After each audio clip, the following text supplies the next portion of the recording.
Wahai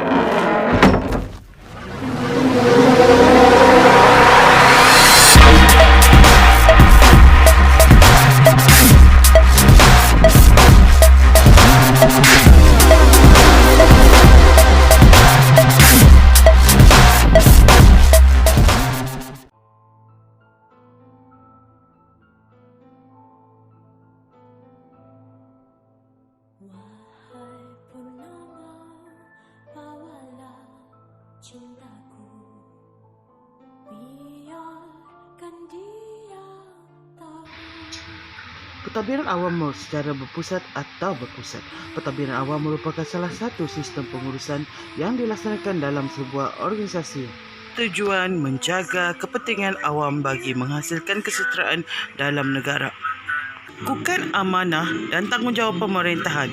Setiap negara semestinya mempunyai struktur dan cara pentadbiran awam yang tersendiri, yang mana setiap pentadbiran yang dilaksanakan adalah berasaskan kaedah yang diperlukan mengikut sejarah negara, peredaran zaman serta faktor tertentu yang memerlukan sebuah pentadbiran itu berubah-ubah. Tujuan dan objektif: menguraikan sistem pentadbiran awam sebagai sistem penting dalam pengurusan negara melalui pengetahuan contoh negara yang kami kaji. Menganalisis serta menguraikan latar belakang negara Indonesia, Jepun, pentadbiran awam termasuk konteks sosioekonomi dan perhubungan antarabangsa. Membincangkan proses perubahan sistem pemerintahan dan faktor yang memberi kesan terhadap perubahan sistem pemerintahan bagi sesebuah negara. Menjalankan perbandingan terhadap negara dipilih bagi meneliti perbezaan pentadbiran awam serta pemerintahan yang dilaksanakan. Assalamualaikum. Seperti yang kita tahu, negara Indonesia merupakan negara yang terluas di Asia Tenggara dengan pembahagian pentadbiran kepada 34 bahagian. Indonesia juga merupakan negara yang mengamalkan sistem demokrasi yang diketuai oleh seorang presiden.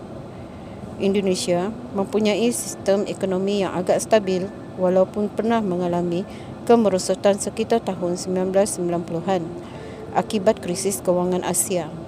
Indonesia sangat kaya dengan sumber semula jadi seperti minyak tanah, minyak mentah, gas asli, emas dan juga sumber pertanian seperti beras dan kopi. Negara Indonesia melalui dua zaman, iaitu semasa pemerintahan Hindia Belanda dan era Orde yang baru dalam tahun 1966 dan 1998. Semasa pemerintahan Hindia Belanda, dualisme perekonomian, iaitu dua sistem ekonomi yang berbeza seperti sistem ekonomi tradisional dan sistem ekonomi moden. Pada masa pemerintahan ini juga, tumpuan pembangunan ekonomi adalah di kawasan yang berpotensi sehinggakan Pulau Jawa lebih maju berbanding kawasan lainnya. Semasa era Orde Baru, wujud satu kabinet yang melaksanakan program pembangunan dengan lebih sistematik dan sistem pendidikan meningkat di seluruh Indonesia. Dari segi ekonomi pula, pemerintahan memberikan tumpuan pembangunan di kawasan yang dipegang kepimpinan oleh daerah dan ekonomi terutamanya di Kepulauan Jawa.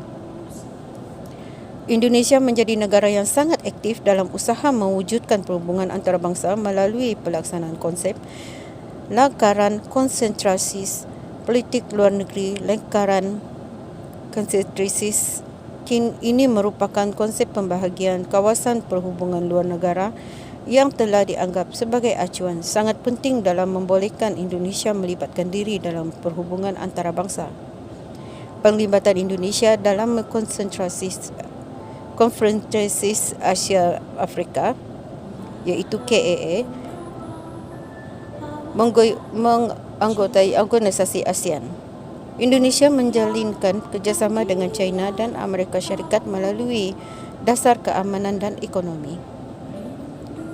Manakala negara Jepun pula merupakan sebuah negara kepulauan di Asia Timur, Tokyo menjadi ibu negara Jepun yang bertaraf sebuah ibu kota metropolitan yang didiami oleh lebih 30 juta penduduk. Jepun merupakan pemilik ekonomi ketiga terbesar di dunia dan dilengkapi dengan sistem pertahanan yang canggih, maju dalam bidang telekomunikasi, kejuruteraan serta robotik. Jepun mempunyai taraf kehidupan yang tinggi. Negara Jepun, sistem pemerintahan yang digunakan di negara tersebut turut dikenali sebagai Parliamentary Consensual Monarchy, yang mana sistem ini dibina di bawah satu sistem konstitusional, iaitu undang-undang yang diperakukan oleh raja, iaitu kaisar.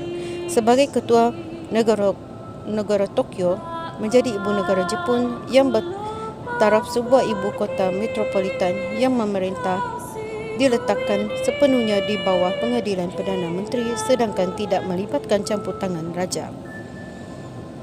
Raja di negara Jepun hanya sebagai simbolik yang menyatu padukan rakyat dan menguruskan urusan diplomatik. Jepun juga mengamalkan pengasingan kuasa seperti mana negara lain yang membahagikan kepada badan legislatif, badan eksekutif dan badan yudisiari. Negara Jepun juga merupakan negara yang mengamalkan sebuah sistem ekonomi pasaran bebas dan kapitalisasi yang berteraskan ekonomi England dan Amerika Syarikat. Jepun mengamalkan sistem ekonomi pasaran bebas, mempunyai lebih kurang 17 perjanjian perdagangan yang mempunyai kadar tarif perdagangan sebanyak 2.3%. Kerajaan Jepun juga meningkatkan peluang ekonomi antarabangsa serta domestik dengan kestabilan perdagangan yang baik melalui pelaburan asing melalui beberapa sektor. Negara Jepun mengambil bahagian dalam konfrontasi dunia Barat terhadap Soviet Union dan Asia Timur, menyertai operasi pengaman oleh PBB, yang mana Jepun telah menghantar tentera ke beberapa negara seperti Kamboja, Mozambik, Banjaran Golan dan banyak lagi. Sekitar tahun 2001, Jepun juga telah menyediakan kapal tentera laut yang membekalkan bantuan ke Laut Hindi dan Selatan Iraq untuk membantu dalam pemulihan infrastruktur Asia. Dengan sistem pemerintahan Jepun dan Indonesia. Secara amnya, pemerintahan Indonesia dan Jepun terlihat seperti mempunyai sedikit persamaan dari segi pembahagian kuasa kepada tiga badan berbeza, iaitu legislatif, yudisiari dan eksekutif. Namun, masih mempunyai perbezaan dari segi sistem pemerintahan secara keseluruhan. Indonesia mengamalkan pemerintahan secara sistem presidensi yang meletakkan presiden sebagai yang berkuasa mutlak dalam pemerintahan negara, manakala Jepun mengaplikasikan sistem pemerintahan parlimen konstitusional yang meletakkan Perdana Menteri sebagai ketua negara tetapi turut mempunyai raja sebagai simbol kerajaan.